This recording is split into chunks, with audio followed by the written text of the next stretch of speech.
डूबने के लिए, अगर देख ले तो जहाजों फायरिंग हो रही थी और साहब भाषण ठोक रहे थे, कोई लेना देना नहीं था। बीच अगर कोई मारा गया है तो भारतीय नाविक मारे गए, अगर फायरिंग हुई है तो भारत के जहाजों पर फायरिंग हुई है। लेकिन शब्द है, बैक टू बेसिक्स पे जाने की जरूरत है और जितना जल्दी हो सके जयशंकर और हरदीप पुरी जैसे नमूने हैं जो, इनको कैबिनेट से अगर बाहर नहीं फेंका गया तो मोदी जी मुंह दिखाने लायक बचेंगे नहीं। वो समय बहुत ज्यादा दूर नहीं है। लैंड के चक्कर में, सिर्फ और सिर्फ फादरलैंड के चक्कर में भारत की अस्मिता, आबरू, इज्जत, संप्रभुता सब के सब मिट्टी में मिला दिया, जिसको हमने चुना था कि 56 इंच की छाती। आज मैं राजनाथ सिंह से वो जवाब लेना चाहता हूं, जिसको मतलब देश के सामने ये झूठ बोलने वालों को सजा होनी चाहिए। देश के सामने क्या कहा था, मोदी जी को देखिए, हमारी नेवी होर्मुज से जाकर के भारत के जहाजों को लेकर आ रही है। ऐसा लग रहा था कि अमेरिका सब ढक्कन हो गए हैं, हमारे नेवी जा रही है और वहां से लेकर के आ रही है। पूरा भारत देश सब के सब मोदी जी के इवेंट में उलझे हुए थे। उनका अपना सिस्टम है, अपना ग्लोब है, उसी में गोल गोल घुमाते रहते हैं। लेकिन अब वक्त है उससे बाहर आने का। उससे बाहर तो 24 घंटे पहले आ जाना चाहिए था, जब होर्मुज में घुसते ही भारत के जहाजों पर फायरिंग हुई। अब तक इस होर्मुज में, समंदर के बीच अगर कोई मारा गया है तो भारतीय नाविक मारे गए, अगर फायरिंग हुई है तो भारत के जहाजों पर फायरिंग हुई है। लेकिन फायरिंग के बाद, ये फायरिंग कल, मैं भारतीय समय के अनुसार बताऊं, ये बहुत बड़ी घटना है। पूरी दुनिया में 290 से ज्यादा मुल्क हैं, सैकड़ों जहाज फंसे हुए हैं, भारत के जहाज पर फायरिंग हुई। क्या इसलिए फायरिंग हुई कि अमेरिकी नाकेबंदी में भारत के जहाज या भारत की कोई भूमिका थी? क्या अमेरिकी नाकेबंदी का कहीं पार्ट कुछ दिखा? बहुत सारे सवाल हैं, ये सवाल खड़े होंगे। क्यों फायरिंग हुई? आपके 9 जहाज ईरान के साथ कोऑर्डिनेशन से निकल चुके थे, 9 जहाज निकले थे, उनको आईआरजीसी ने खुद निकलवाया था। आखिर क्यों फायरिंग करनी पड़ी? 14 जहाज फंसे, 8 की तो एक मुस्त लौटने की खबर है। अलग अलग खबरें हैं कि 13 भारत के लौटे, 14 लौटे, 8 लौटे, बहुत सारी खबरें हैं। और आप यहां पर कांग्रेस कांग्रेस कांग्रेस कांग्रेस, राहुल गांधी जहाज पर गोली चला रहा था।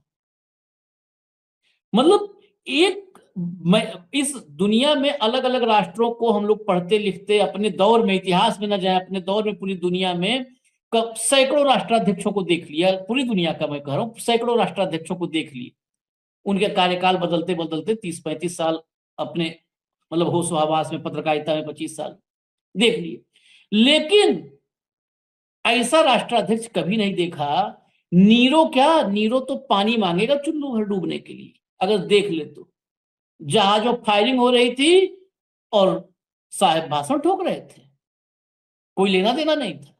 आज मैं राजनाथ सिंह से वो जवाब लेना चाहता हूं, जिसको मतलब देश के सामने ये झूठ बोलने वालों को सजा होनी चाहिए। देश के सामने क्या कहा था, मोदी जी को देखिए, हमारी नेवी होर्मुज से जाकर के भारत के जहाजों को लेकर आ रही है। ऐसा लग रहा था कि अमेरिका सब ढक्कन हो गए हैं, हमारे नेवी जा रही है और वहां से लेकर के आ रही है। बताओ, होर्मुज आईआरजीसी ईरान पार कर दिया, वहां से उसको जो है लेकर के आए और कहा कि होर्मुज से। इस देश के लोग क्या समझे, अरे यार अमेरिका ट्रंप सब बेकार है, हमारा मोदी देखो होर्मुज में घुस गया, खींच लाया कॉलर पकड़ के जहाज को। क्या झूठ बोल रहे थे ये सब? फादरलैंड के चक्कर में, सिर्फ और सिर्फ फादरलैंड के चक्कर में भारत की अस्मिता, आबरू, इज्जत, संप्रभुता सब के सब मिट्टी में मिला दिया, जिसको हमने चुना था कि 56 इंच की छाती। ठोक रहे थे, कोई लेना देना नहीं था। हालात अब बद से बदतर हो चले हैं। जिस शांति वार्ता की उम्मीद थी, वो उम्मीदें अब टूट चुकी हैं।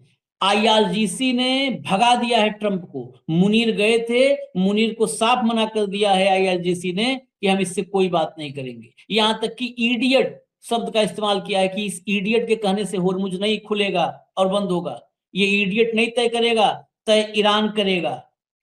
ईरान अब फाइनली भारत पर, जो भारत के जहाजों पर फायरिंग किया, उसके बाद ईरान ने बिल्कुल साफ कर दिया है कि होर्मुज स्ट्रेट में कोई जहाज कदम रखेगा तो उड़ा दिया जाएगा। और सिर्फ वो ट्रेलर था, क्योंकि शायद भारत या भारत के जहाज किसी के इशारे पर थे। आप कीजिए, पहली क्लिप लाइए ट्रंप की। President, a question on Iran. Iranian gunboats fired upon 2 vessels today. President Macron has said that. Thank you very much,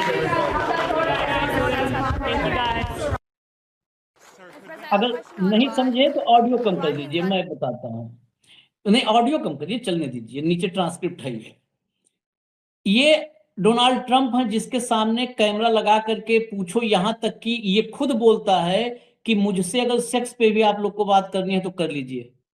बाकायदे मतलब दुनिया के तमाम देशों के मौजूदगी में, मीडिया की मौजूदगी में ये व्यक्ति कहता है, आज मुझे बोलना पड़ रहा है ये बात, अभी हाल ही में युद्ध के दौरान, कि एक गया था, कहा वहां पर कि अगर आप लोग को मुझसे कुछ भी पूछना है पूछ सकते हैं, इवन सेक्स के बारे में अगर बातचीत करना चाहते हैं तो वो भी कर सकते हैं। जो व्यक्ति दुनिया के हर वाहियात मसले पर मुंह खोलने और बोलने के लिए तैयार रहता है, उससे जब ये पूछा गया कि होर्मुज में जहाजों पर फायरिंग हुई है, भारत के जहाजों पर, भारतीय जहाजों पर, इस रिपोर्टर ने, महिला रिपोर्टर ने पूछा कि 2 ईरानी गनबोट्स आज होर्मुज, स्ट्रेट ऑफ होर्मुज में जहाजों पर फायरिंग किया है, जिसकी चपेट में भारतीय जहाज भी शामिल था। इसका जवाब क्या था? Thank you very much, goodbye. यही सबसे बड़ा भारत की डिप्लोमेसी के जो डंका बजा है ना, इससे बड़ा डंका नहीं बज सकता। जो व्यक्ति दुनिया के सारे कुकर्म पे बात करने को तैयार है, हेमंत भाई, उसने भारत के जहाज की चर्चा की गई कि उस पर फायरिंग हुई है तो कहा थैंक यू वेरी मच। अरे उसकी फायरिंग पे हम क्यों बोले, जाने दो इसको। आखिरी जब आपको मैं दिखाऊंगा तब आप भी सोचेंगे कि कहां से कहां चीजें जुड़नी चाहिए। This is Motoranga Sanmar Herald. You gave me clearance to go. My name second on your list. You gave me clearance to go. You are fighting now. Let me turn back. This is Motoranga Sanmar Herald. You gave me clearance to go. My name second on your list. You gave me clearance to go. You are fighting now. Let me turn back. सोचिए, ये जो है America के creator हैं और 1 million इनके follower हैं जिन्होंने ये लिखा है। अमेरिका वाले चिंतित हैं कि हमारे एलाइज पे फायरिंग हुई, और जिस पे फायरिंग हुई है उसको कोई फर्क नहीं, उसको कोई फर्क नहीं। चलिए आगे चलिए, अगला। ये देखिए, ये स्टीव पीटर्स लिखते हैं, ट्रंप का statement, the strait of Hormuz is open and safe thanks to the powerful and mighty US navy. Strait of Hormuz अब खुल चुका है और सुरक्षित है। ताकतवर यूएस नेवी को धन्यवाद। अब आगे देखिए, मैरीन ट्रैफिक रेडियो क्या कहता है ईरान का। Iran two vessels trying to enter the strait, जो वेसल्स स्ट्रेट ऑफ होर्मुज में एंटर करने की कोशिश कर रहे हैं उनको क्या अनाउंस कर रहा है, we don't open the strait because of some tweet by an idiot. किसी इडियट के एक ट्वीट से हम स्ट्रेट ऑफ होर्मुज नहीं खोलने वाले हैं, नहीं खोला है हमने। ये कौन इडियट है जो कह रहा है कि ओपन है और सेफ है? ऑडियो सुनवा दीजिए, audio सुनवाइए। Oman Sea. This is Iranian Sepa Navy calling on channel 16. Strait of Hormuz is still closed. We will open it by the order of our leader Imam Khamenei, not by the tweets of some idiot.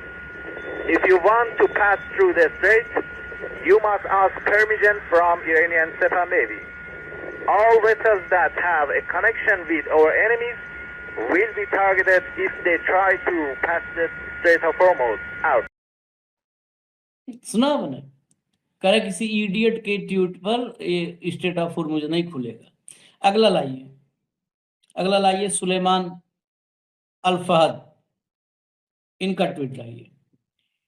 ये इन्होंने ये video उन्हीं ने tweet किया है कि UAE से एक जो है कंटेनर भाग्य लक्ष्मी निकल रहा था, उसने बातचीत की, क्या हुआ सुन लीजिए, सुनिए। Iranian Navy, this is Bhagyalakshmi. Go ahead, sir. I read you loud and clear. Good evening, sir. This is Iranian Sepan Navy. After on the strait is blocked and pass from that is forbidden. And there is no any permission for you to use from the strait. You are ordered to go back to your departure immediately. You are ordered to go back to your departure immediately. Do you get my message? Okay, copied your message. I will turn back and there is no permission to transit Hormuz. That's correct, sir? Yes, sir. There is no any permission for you. You are ordered to go back. And wait to get permission. Okay, wait for the permission. Thank you. Okay, thank you. Back to 16 out. Thank you. Back to 16 out. अब देख लीजिए, इससे ज्यादा clear नहीं होगा कि state of Hormuz पर किसका अधिकार है। भाई नमस्कार आपको, सारे दर्शक साथियों को भी। मोदी जी वही कर रहे हैं जो वो करते हैं। विदेशी राष्ट्राध्यक्ष बताते तो है कि वो सारा दिन चुनाव प्रचार में व्यस्त रहते हैं। तो वो कल जो है डंका बजा रहे थे टीवी के ऊपर, विरोधियों के ऊपर जिस तरीके से हमला करे थे रात को, आज बंगाल पहुंच गए, 4 एरिया करके आएंगे। इससे बेहतरीन और क्या काम। अब मुझे एक बात बताइए, अब तक आपने मोदी जी के मुंह से इस युद्ध को लेकर के कोई एक लाइन सुनी है? कोई एक लाइन जो उन्होंने कही है? तो ये उनकी प्राथमिकताओं का सवाल है आशीष भाई, ये चीज देखनी पड़ेगी। और आप कौन हो? ट्रंप को माई फ्रेंड हो। 4 दिन पहले भी ट्वीट कर रखा था माई फ्रेंड। अरे माई फ्रेंड से आगे भी बहुत दुनिया होती है प्रभु, कुछ स्टैंड ले लीजिए। ना इजराइल आपको रिकॉग्नाइज कर रहा, ना अमेरिका कर रहा, ना ईरान कर रहा, आप अकेले ही डंका बजाते घूम रहे हो, फर्जी बातों पे राष्ट्र के नाम संदेश देते फिर रहे हो। पूरी दुनिया में आपकी छिछालेदार हो रही है, चुनाव पीक पे है और आप क्या कह रहे हैं? ये सारी चीज आपको देखनी पड़ेगी। और ये आशीष भाई जो कल मोदी जी ने किया है, ये अपने आप में शर्मनाक इसलिए है कि आजादी के बाद के इतिहास में किसी भी राष्ट्र के नाम संदेश में किसी भी प्रधानमंत्री ने कभी अपोजिशन पे अटैक नहीं किया, कभी पॉलिटिकल बात नहीं की। और ये वक्त तो और भी इंपॉर्टेंट है जब तमिलनाडु में और वेस्ट बंगाल में चुनाव ड्यू है। सीधे सीधे आचार संहिता का घोर उल्लंघन है उसका। उसके बावजूद भी अपने भाषण दे मारा, आधे घंटे 29 मिनट बोले और 58 बार कांग्रेस का जिक्र किया। मैं सिर्फ ये दर्शकों को याद दिलाना चाह रहा हूं कि पुलवामा का आतंकी हमला हुआ, चीन का गैलवान हमला हुआ, किसान आंदोलन में 750 किसान शहीद हुए, मणिपुर हिंसा में सैकड़ों आदमी मारे गए, पहलगांव पर देश पर सबसे घातक हमला हुआ, सीज फायर का ऐलान ट्रंप ने कर दिया। ट्रंप ने हमारे देश की संप्रभुता को वो चुनौती दी। केरल हिमाचल में आपदा आई, बड़ी भारी तबाही हुई, नोटबंदी, जीएसटी, लॉकडाउन से लाखों उद्योग तबाह हुए। क्या मोदी जी ने कभी भी राष्ट्र के नाम संबोधन किया? राष्ट्र के नाम संबोधन किस पे किया? परिसीमन बिल को महिला आरक्षण बिल बता करके उन्होंने कह दिया कि भाई ठीक है, और उनको सी ऑफ करने के लिए एक आईएएस अधिकारी गाड़ी तक आया। तो ये डी मार्च बिल्कुल नहीं था। भारत सरकार इस पूरे मामले की गंभीरता को समझती है, इसलिए उन्होंने कोई भी ऑफेंडिंग शब्द नहीं यूज किया, एक भी शब्द। लेकिन आपके सारे पोमेजिन क्या हुआ कर रहे थे कि ईरान के राजदूत को तलब कर लिया और उसको झाड़ पिला दी है, ये कर दिया। ये बेसिकली बेहुदे, इनको कोई समझ नहीं, इनके ऊपर छोड़ दीजिए इनकी क्या बात कर रही है। आशीष भाई, फैक्चुअल पोजीशन ये है कि इस समय जब मैं और आप बात कर रहे हैं, हार्मूज में भारत के लिए जो अलग अलग ये फ्यूल्स लेके आ रहे हैं, चाहे वो क्रूड है चाहे एलपीजी है, ऐसे 22 जहाज फंसे हुए इस समय जब मैं और आप बात कर रहे हैं। और ईरानी सेना ने संयुक्त अरब अमीरात से आ रहे जो भारतीय मालवाहक जहाज था, उसको भी जैसे मैंने आपको नाम के साथ बताया, उसको वापस लौटने को मजबूर कर दिया।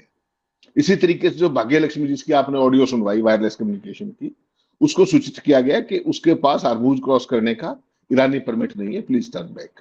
तो वो भी वापस चले गए। तो बेसिकली क्या है कि कुछ ही घंटों में ये 2 जहाजों के साथ जो कुछ हुआ है, ये बेसिकली दिखा रहा है कि ईरान अब अपनी अथॉरिटी स्टेब्लिश करने के लिए किसी भी हद तक जा रहा है। और उन्होंने एक बात और साफ कही कि हमारे जो सुप्रीम लीडर हैं खामनेई, उनके कहने से हार्मूज खुलता है, किसी इडियट के ट्वीट से नहीं। तो मैसेज जो है लाउड एंड क्लियर कर दिया कि क्या ये ड्रामा तुम कर रहे हो और तुम्हारी हकीकत क्या है। और जो ये बात जो भारतीय पवेलियन फैला रहे थे जिस तरीके से, और उसके बाद जो विदेश मंत्रालय का स्पष्टीकरण आया, तो ये राजदूत को बुलावा देने, वो जो डिमार्च है उस जैसा कुछ भी नहीं था। साफ साफ दिखा जो वाकई वो जब गए, जिस तरीके से एम्बेसडर अंदर गए, उनको छोड़ने गया, दरवाजे तक छोड़ के गया, कि ये केवल एक कट सी मुलाकात थी और एक चिंता व्यक्त की गई है उनको कि भाई ये हमारे साथ नहीं होना चाहिए। यहाँ पर फिर आखिर में 30 सेकंड में ही चाहे 1 मिनट में कंक्लूड कर दीजिए। ये आखिरी खबर ना यही बताता है कि भारत का डंका बहुत तेज बज रहा है, एक्स्ट्रा तेज बज रहा है। आशीष भाई, जो बात मोदी जी नहीं कह सकते, जो बात भारत सरकार नहीं कह सकते, उसको उनके ये पोमेरियन प्रोपेगेंडा है।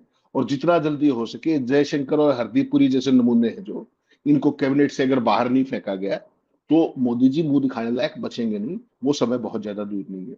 हरदीप पुरी के बारे में आज जिस तरीके से आज सारी चीजें एप्स्टीन वाली फिर दोबारा उगड़ गई कि वो कौन से इंस्टीट्यूट के क्या थे, और उस इंस्टीट्यूट का इंटरनेशनल पीस इंस्टीट्यूट जो था उसमें वो क्या थे और वो क्या क्या काम करता था, वो सारी चीजें बाहर आ रही। ठीक, मीडिया पे मुकदमेबाजी उनकी बेटी अमेरिका में बैठ के कितने ही कर दे, लेकिन सच्चाई बहुत कड़वी है। ये कंप्रोमाइज्ड लोग ये मोदी को लेकर के बैठेंगे, ये मेरी बात याद रखिएगा। जो राहुल गांधी की पहेली है 16 वाली, उस 16 वाली पहेली